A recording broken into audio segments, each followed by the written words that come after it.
ঐতিহ্যমণ্ডিত গাংমৌথানৰ পদুম পুখুৰীৰ পাৰত এইবাৰৰ ভোগালীৰ প্ৰস্তুতি।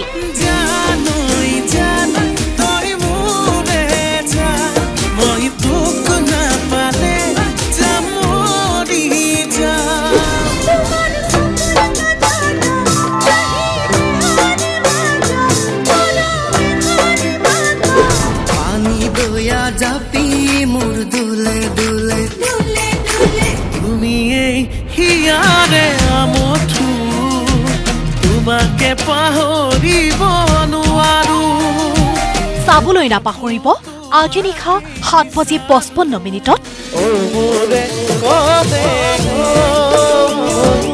মেদিনীৰ সৈতে ভোগালীৰ প্ৰস্তুতি।